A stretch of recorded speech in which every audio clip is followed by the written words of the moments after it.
So you might have seen loads of videos about the Samsung Fold 7 and how people are showing off how thin the phone is. Well, today here I am in London at the Samsung Experience store to see it for myself. And I must say that Samsung has done a really good job with this phone, especially if you compare to the last year's Fold 6. So this is an amazing phone, right? Well, yes, it has a powerful processor, a stunning camera module, and of course Samsung's One UI 8 with AI everywhere. But is the Fold 7 really that amazing? Let's find out. So Samsung has done a great job with the thickness and the overall design. The smartphone when folded is just 8.9 millimeters, which is almost same as any modern smartphone. My iPhone 16 Pro is 8.25 millimeters thick, but when unfolded is close to 4 millimeters. This is just insane. I mean, just look at it.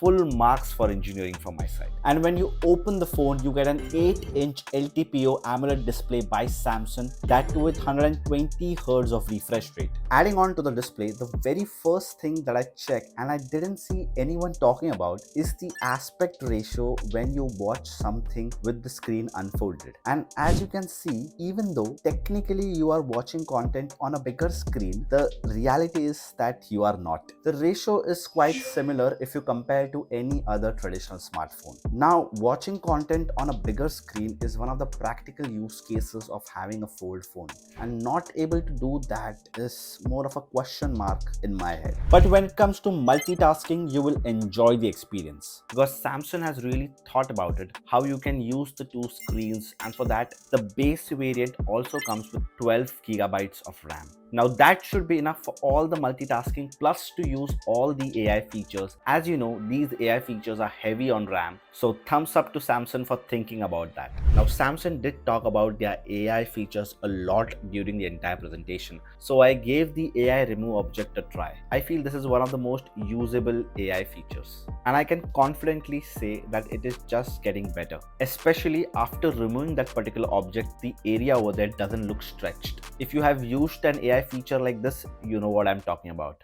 Which brings me back to the camera. So Samsung has tried to retain their flagship camera from the S25 Ultra, which was launched a couple of months ago. And to sum it up in few words, I would say it's really good. So the Samsung Fold 7 now comes with the S25 Ultra's 200 megapixel camera. But you know what? It's not exactly the same. You see, any Fold phone has always struggled with the cameras, and that is because in a Fold phone, you don't have enough space to fix the cameras. So the main camera in the Fold 7 is slightly smaller than the main camera in S25 Ultra. And the same goes for the 12 megapixel ultra wide and the 10 megapixel telephoto camera in the Fold 7. What it means is that the cameras are really good, don't get me wrong in that, but the camera in the S25 Ultra are slightly better. Now this is a small difference, but particularly for this phone it matters, and I will explain later in this video. Also on the inside, you get a 10 megapixel selfie camera. Looks quite good to me. Not the best, but definitely one of the best. I feel you would quite enjoy it. Now just to give you a different comparison, this is Fold 7 and iPhone 16 Pro side by side. The image processing on both the phones are quite different. So you tell me in the comment section which you like better. Also, I've done few more comparisons for your better understanding, one of which is between the Samsung S25 Ultra and the Samsung Fold 7. Now because they both come with the same camera, and of course the processing and the data points between both the phones are same, so this would give you a really good understanding between the two phones. Now look at the details, especially the lightings and the finishing when especially the image has been zoomed in, and you decide and tell me which you feel is better. So if you haven't noticed the camera module yet, let me put some light on it. Just look at it. It wobbles like crazy. You just can't keep it face up without the cover, and the camera module is more than half the size of any standard phone. Just look at this. And here is the catch. Most of us, and it's safe to say that 99% of the people use their phone with a case on. And here comes a channel sponsor. I'm just kidding. I would love to say that, but currently we don't have a sponsor. Anyways, you have to use a cover if you want to keep your camera scratch proof.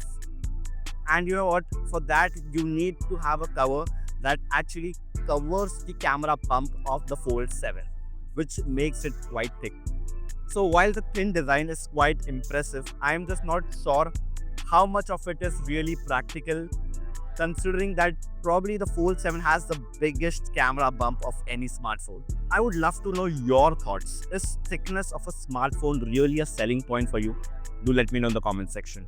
One good point though, if you're into content creation or camera is one of your major factors, then now in the Fold 7, you can basically shoot from the main camera while seeing yourself in the third screen. So now with the Fold 7, you can shoot up to 8K. But you know what? Shooting at 8K or 4K is not actually a selling point for me. Because most of you, your phone currently supports 4K. But you tell me, how often do you use it? Most of us use 1080p, that's basically full HD.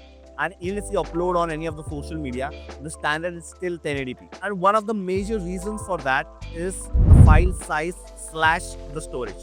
Let me show you. When I recorded a 12-second video on 8K on the Fold 7, it went up to 129 MB. And when I recorded the same video on 1080p, it went up to 16 MB. So you see the difference? To give you some perspective, if you shoot an 8K video, you can only shoot approximately 63 videos of 5 minutes, and that will fill up your 256 GBs. While using the same criteria on 1080p, you can shoot approximately 520 videos of 5 minutes, and that will use your 256 GBs. Why is it important? Because the base variant of the Fold 7 comes with a 256 GB variant and it goes up to 1 terabyte. Now you also get the latest processor in it, that is the Snapdragon 8 Elite for Galaxy. It is basically an optimized version of Snapdragon 8 Elite, specially made for Galaxy phones. And here are the benchmark scores. I must say you really get the best performance, no second thoughts on that. Also, if you're an S Pen fan, this might not be a good news for you. The new Fold 7 does not support S Pen like the previous Fold series. I honestly felt the support of S Pen on the Fold 7 would have been really good, considering now it has an 8-inch display, so I could see a lot of practical use cases that could have been done. But then I feel Samsung wants to keep the S Pen towards the S series, like the S25 Ultra. Now coming to the battery, now this is something that's slightly concerning for me. The Fold 7 comes with a 4400 mAh battery, which is good for a standard phone, but for a 3-screen phone, it's quite less, I feel. Now, the thing is, if I'm buying a Fold phone, I want to use it to its full potential. And over here is basically utilizing the large 8-inch screen. And I don't want to be restricted because the battery isn't enough. And that's the reason I feel 4400 mAh battery for a Fold phone is quite less. Also, I will mention in the description of the video the screen time of the Fold 7 compared to the other flagships, so you get a better understanding. Now I understand that the Fold phones don't have enough space to actually put the battery in it, which is why I felt Samsung should have gone with silicon carbon batteries. I won't go much into detail about the silicon carbon batteries, but basically it gives you more energy in less space, ideal for any Fold phones. And you know, it wouldn't have been a big deal if it was any other phone. But with this phone, it is a big deal. And you know why?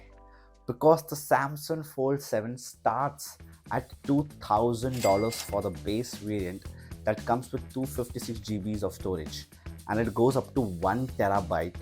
And that is for $2,420. Yes, you heard it right. $2,000. In $2,000, basically you can buy two iPhone 16 Pros. In $2,000, you can buy a PS5 and an S25 Ultra. In $2,000, actually you can buy approximately 500 Labubu dolls from AliExpress and then sell it easily for double the price and then get an Samsung Fold 7. Wow, that's actually a good strategy. But anyways, you let me know in the comment section what else you can buy in $2,000. The most amazing, the funniest comment that I pick will get a $15 Amazon voucher or equivalent to that if you're from any other country. So do let me know in the comment section. Now the other reason why the price point hurts is when you compare it to the S25 Ultra in overall performance and features, the S25 Ultra turns out to be better. Wow, who would have thought? So then what is the verdict? Is it a good phone? Well, it is a great phone, I would say. But you know what? It's more of a luxury product than a flagship smartphone. That is what I think. I would say if money isn't the problem, then why aren't you even waiting? Just go and get the phone after liking this video. But you see, paying $2,000 for a smartphone, that is actually close to the company's actual flagship when it comes to overall performance and features, just doesn't go with me. I would just say when it comes to value for the money, the S25 Ultra is better than the Samsung Fold 7. You get better performance, better cameras, and you save $700. And you know what, honestly, rather than the Fold 7, I would actually go for the Flip 7 because that is what has caught my eye. Okay, so hear me out. A more compact phone with a larger screen size than last year. Currently, it's at 6.9 inches with very thin bezels, and when unfolded, looks exactly like a standard smartphone. Also, with the Flip 7, you can record or click photos from the main camera, seeing yourself in the third screen, as you can see now. And this phone comes with a 4300 milliamp hour battery, which is actually good for a flip smartphone. And the most important part, the price. The Flip 7 comes at a $1,099 price point, which makes it a good deal. So there you go. I have provided you with all the information you needed to make the right choice. And if I missed out on something, do let me know in the comments section. Also, if you're confused between which AirPods to buy, should you go with the AirPods Pro 2 or the AirPods 4, do check out this video.